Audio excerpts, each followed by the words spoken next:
Hindi nga lang Baguio ang pinuntahan namin gamit ang NXT Stormex, kundi sumagad na rin kami hanggang sa Sagada. Wala ito sa plano at hindi rin namin in-expect na makakarating kami sa Sagada. Pero maganda na rin tong patunay na kaya mo palang bumiyahin ng malayo kahit naka-e-bike ka lang. Hindi ko na patatagalin, tara samahan nyo kami sa aming ibiyahe papuntang Sagada.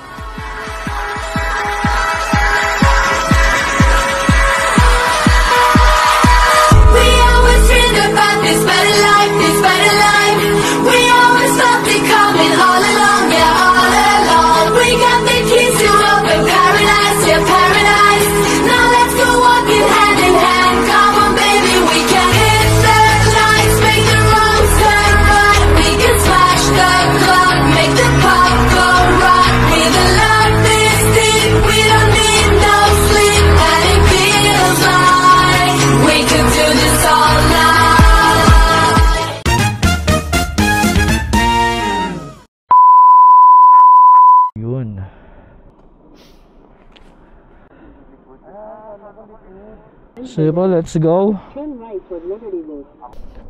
What's up, kamusta mga ka-electric? This is Evia Hemoto, ang inyong lakwatsero at galang e-bike rider. Sorry, medyo matamlay ang boses ko ngayon.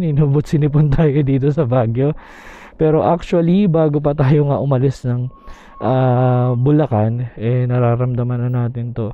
Buti na lang kahit paano ay gumaling-galing tayo, no? So, ayan guys, dito kami ngayon sa Camp John Hay. Panibagong araw, panibagong bakbakan.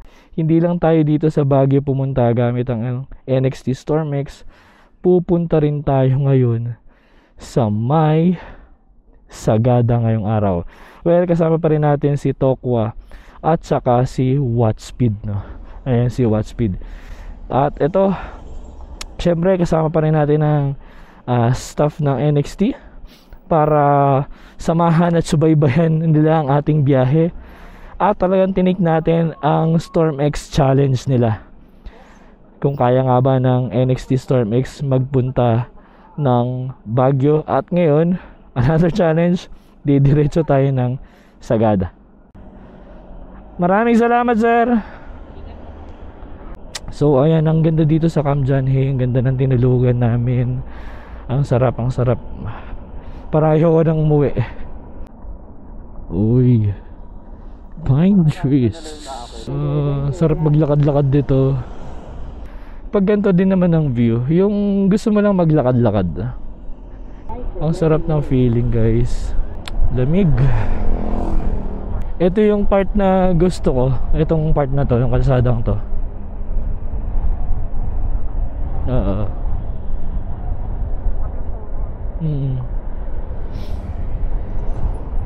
So ayun nga mga ka-electric, hindi ko na naman kinahayang magsalita ng dire-diretso dahil sumumpong na naman yung ubo at sipon ko habang nasa biyahe kami, kaya ngayon magvo-voice over na lang muna ulit ako. Mga alas 8 na nga ng umaga kami umalis sa Camp John Hay kung saan kami nagpahinga at nagstay. At ang biyahe namin ngayon mula Baguio hanggang Sagada ay around 140 to 150 kilometers. Ilang beses na ako nakapunta ng Baguio pero ngayon yung pagpunta ng Sagada ay ngayon pa lang. At ang biyahe nga papunta sa Sagada ay aabutin ng mga 4 to 5 hours kung tuloy-tuloy na biyahe at talagang bakbakan ng takbuhan. Pero dahil kaming tatlo nila Watspeed at Tokwa ay first time lang makakapunta ng Sagada, ay enjoy na lang muna namin yung view. At the same time, hindi rin naman namin kabisado yung mga kalsada, kung kaya magdodoble ingat na lang kami. At isa pa nga sa mga sabi ko sa kanila ay kapag meron kaming nakitang magandang view, ay talagang hihinto kami para mag-picture and mag-video dahil sayang naman yung moment na to. Tumandaman kaming tatlo ay meron kaming memories na babalikan. Sobrang nagpapasalamat din kami dahil maganda yung panahon nung umalis kami sa Camp John Hay at talaga namang kitang-kita namin yung mga tanawin sa kalsada. Ibang-iba rin talaga yung daan dito kumpara sa danaanan namin nung kami ay nagbagyo. At kung hindi rin ako nagkakamali, mas mataas nga itong papunta sa Sagada at yung mismong Sagada kumpara sa Baguio. Kaya bukod sa pag-enjoy namin sa kalsada papuntang Sagada, itetesting na rin namin tong NXT Stormex at NXT Storm kung kaya nga ba talaga nito sa mga uhunan. Alam ko marami sa inyo na nagtataka at nagsasabi na nung nasa Baguio pa lang kami na bakit wala kaming angkas at bakit wala kaming mga top box na dala. dala. Una po, ang purpose lang naman namin ay mag-e-bike papunta ng Baguio at Sagada. Hindi na po kasama sa budget namin na magsama pa kami ng mga angkas namin. Pangalawa, wala rin po kaming budget pambili pa ng mga top box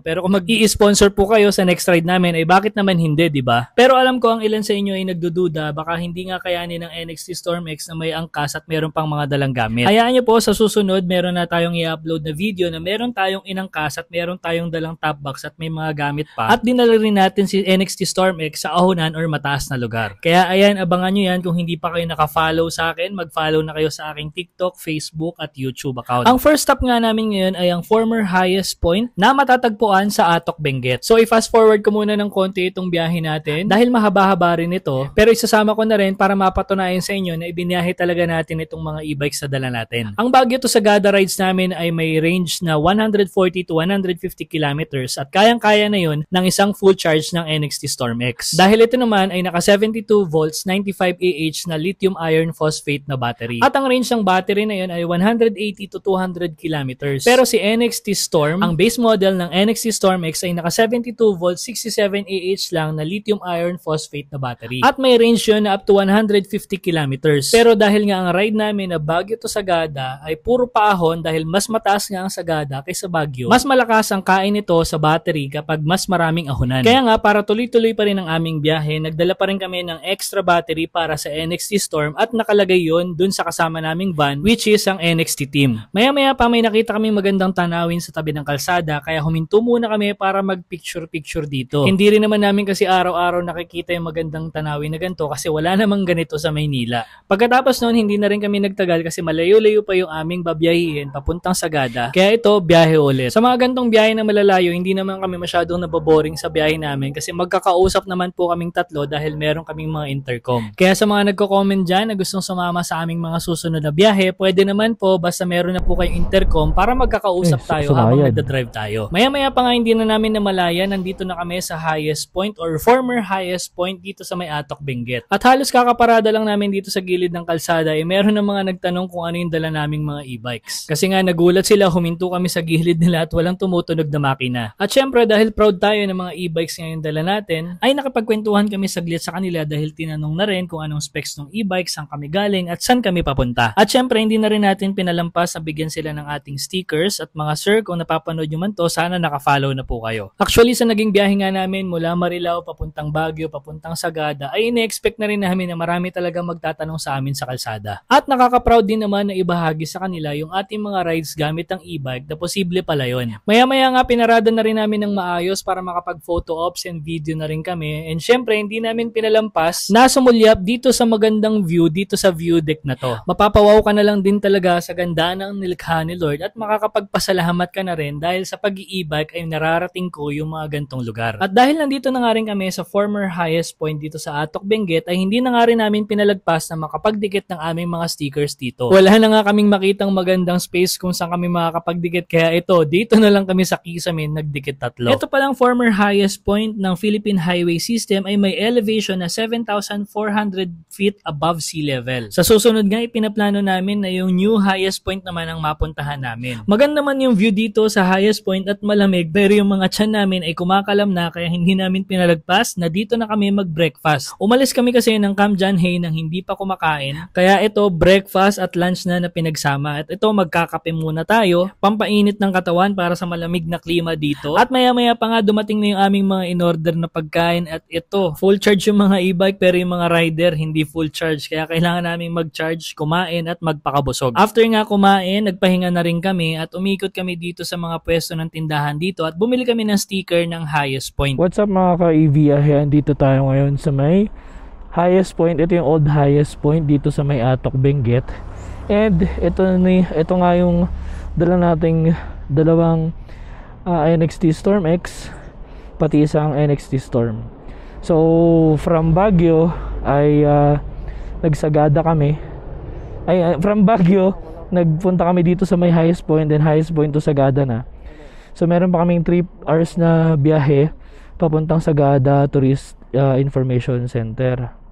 Tapos 66% ang ating natirang battery sa ating 95 Ah.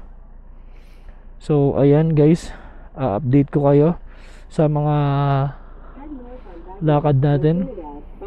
So ayon nga sa Google Maps ay meron pang 3 hours kaming biyahe papunta sa May Sagada Municipal Tourist Information Desk at nasa 80 kilometers pa na biyahe yon. Pero syempre yung oras at yung kilometers na range na yon ay estimated lang naman. At sa estimation na yon ay kung tuloy-tuloy yung biyahe nyo. Pero yun nga, dahil kapag may nakita kaming view ay hihinto talaga kami, kaya expected na hindi lang 3 hours itatagal yung biyahe namin. Siya nga pala, importante talaga na kapag hindi nyo kabisado yung daanan ay magdahan-dahan tayo kasi meron din talagang mga lubak-lubak dito na hindi natin ine-expect. At maya-maya nga medyo may traffic kaming nadaanan dahil naka-stop and go pala ito dahil merong ginagawang kalsada. Sobrang lubak nga nito at mabato kaya nagdahan-dahan lang kami, pero finast forward ko nga dahil medyo mahaba rin yung lubak na dinaanan namin yun. At dumating na nga yung expectation namin na malalobat na si NXT Storm. Hindi naman namin siya sinagad na mag 0% pero nung nag-below 20% na siya ay nag-decide na kami na magpalit ng battery. Madali lang naman magpalit ng battery nito kasi removable siya pero hindi po pwedeng i-charge sa loob ng bahay. Not unless pagawan mo po ng sariling charging port na direkta sa battery, at ito po ay applicable lang para sa NXT Storm. Dahil si NXT Storm X po ay naka Type 2 charging port at onboard yung charger niya. Pagkatapos nga namin magpalit ng battery para sa NXT Storm, ay nagsimula na ring bumuwas ang ulan kaya nag-decide na kami na magkapote na bago kami tuluyang bumiyahe. Para hindi na rin hassle sa amin na kapag biglang lumakas ay saka pa kami magkakapote, baka kasi sobrang basang-basa na kami nun. At talagang sa mga rides, bukod sa charger ay hindi rin kami nawawalan ng kapote. At hindi namin yung pwedeng makalimutan dahil sa mga biyahe natin, hindi mo rin naman talaga mape-predict kung kailan bubuhos ang ulan. Biruin nyo kanina nung nag-start kaming bumiyahe, ang ganda ng panahon. Tirik na tirik ang araw na para bang walang bakas na uulan. Pero kahit umuulan itong biyahe namin, na-enjoy pa rin namin ang kalsada dahil ang ganda nga namang pagmasdan kapag yung nadadaanan mong kalsada ay nakokoberan ng mga puno. Kaya hindi na rin ako nagtataka na yung mga nagra-rides ay pinipili ng sa probinsya magpunta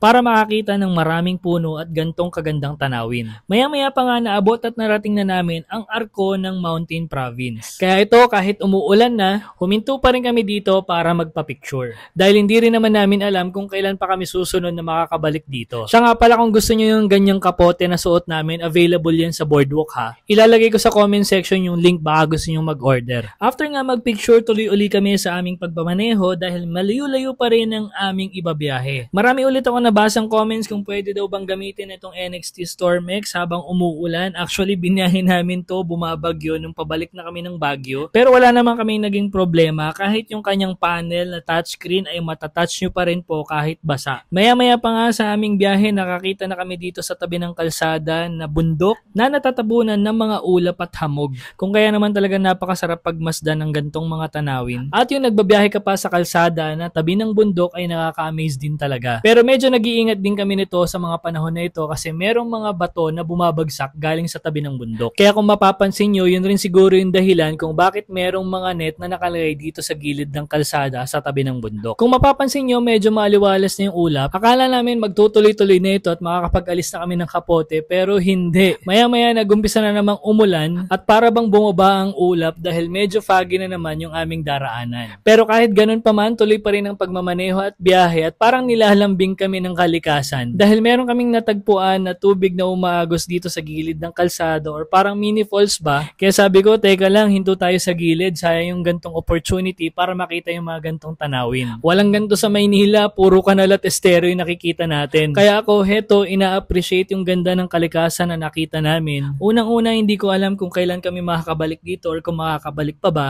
Pangalawa, kung makabalik man tayo ay hindi natin alam kung meron pa ba tayong mga gantong kagandang tanawin na makikita. Baka kasi mamaya wala na ito or nasira na dahil na rin sa mga developments na ginagawa. Developments daw sa pag-unlad pero nakaka-apekto naman at nakakasira sa kalikasan. Marami nga nagtatanong sa akin bakit ba e-bike ang nakahiligan ko sa pagra-rides. Ang sagot ko naman, ayoko na kasing makadagdag sa polusyon, lalo na ang mga napipili kong puntahan sa mga rides ko ay ang kalikasan, kung saan malayo sa maingay at mausok na syudad. Maya-maya pa nga nagsimula na ulit kaming bumiyahe dahil malayo-layo pa rin ang aming babiyahihin dahil wala pa kami talaga sa Sagada. Pero kahit wala pa kami sa Sagada ay na-enjoy na namin yung tanawin na na aming nadadaanan papunta sa Sagada. Sa Ahonan, wala namang naging problema at talagang smooth ang aming biyahe at kayang-kaya naman ni NXT Storm at Stormex. At para sa battery nitong NXT Stormex ay hindi naman kami nabitin dahil sa laki na rin ng 72 volts 95 Ah na lithium iron phosphate na battery. Maya-maya na naman sa hindi kalayuan ng aming pinagpicturan dun sa may mini falls, nakakita kami ng spot sa tabi ng kalsada na mas tanaw, mas kita itong mga bundok na may ulap o fog. Kung kaya sige heto, tumigil uli kami para magpicture at magvideo at para i-appreciate na rin yung ganda ng ganitong tanawin. Sa totoo lang, medyo pagod na kami ng mga oras na ito pero nakakawala ng pagod yung magagandang tanawin na nadadaanan namin. Kahit mainit tapos biglang umulan, hindi na rin namin ininda dahil yung aming e-bike ride ngayon ay in-expect din naman talaga namin na ganito yung aming mga pupuntahan at madadaanan. Bukod nga pala sa malakas na motor hub, mataas na controller at malaking battery capacity, nakatulong din yung merong magandang braking system si NXT Storm X dahil hindi kami binigo ng mga preno nito lalo na sa mga matatarik at palusong na daan. Naka-CBS ito or combination braking system na harap at likod ay nagpepreno kapag piniga mo yung preno sa kaliwa. Nakatulong din yung HHC o hill hold control nito para hindi ako matras sa mga matatarik na kalsada, pati na rin yung hill descent control kung saan kapag palusong yung daan, ito yung magiging engine brake mo at pwede mong iset kung ano lang yung speed mo kapag palusong. Mag-aalas 5 na rin nung nakarating kami dito sa may Dawdawan Bridge. Puminto lang muna kami dito para magmerienda, dala namin yung aming tinapay at peanut butter. Nagpahinga lang saglit at bumiyahe na ulit dahil ito ay panibagong ahonin na naman at talaga namang matarik at puro zigzag pa. Pero ang kinagandahan naman ay simentado naman ang daan kaya hindi rin mahirap ahonin. Kung tawagin nga daw nila itong kalsadang ito ay takong dahil kung titignan mo nga ang sapatos na may takong ay ganun din katarik yung ahonin at paglusong dito. Medyo i-fast forward ko na nga lang din yung ginawa nating pag-ahon dito para makita nyo lang din kung gaano katarik yung ahonin. Sa video medyo mukha siyang hindi matarik pero pag actual na nandun ka, dun mo mas makikita ng personal yung tarik nitong kalsada. At tapos na nga yung ahonin dito sa may takong, ngayon puro palusong naman. At dito na namin mas nagamit ang hill descent control ni NXT Storm X. Sa una, kaya pa naman ng papreno-preno lang at masanay din lang talaga ako na nagpepreno ako ng manual.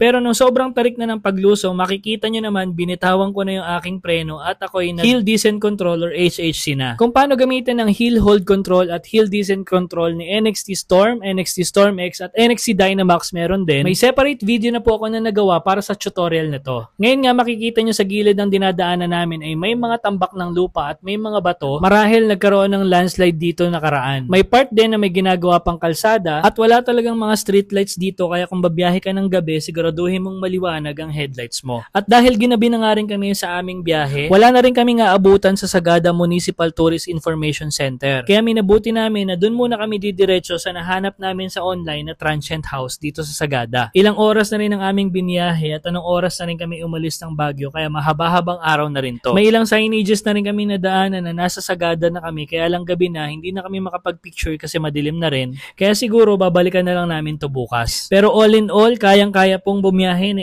NXT Storm X mula Bulacan hanggang Baguio hanggang dito sa Sagada. Sa ngayon, magpapahinga muna kami kasi panibagong biyahe na naman bukas ng umaga. Nakarating na nga pala kami dito sa aming tutuluyan ang Kunyaps Transient House kung saan 500 per head lang ang singil sa amin at may libre pa silang unlimited na kape. Kailangan ko na rin magpahinga at uminom ng gamot dahil lumala talaga yung ubo at sipon ko. Kung umabot ka sa part ng video na to, sana nakafollow ka na para updated ka sa mga next e-bike rides natin. Sa ngayon hanggang dito muna ang ating e-bike rides mula Baguio hanggang Sagada at abangan nyo kung saan pa tayo pupunta. Mag-upload tayo ng ating part 2 ng ating Sagada rides. Again, this is EV Yahemoto, ang inyong lakwachero at galang e-bike rider. Ride safe, keep safe mga ka-EV Yahe.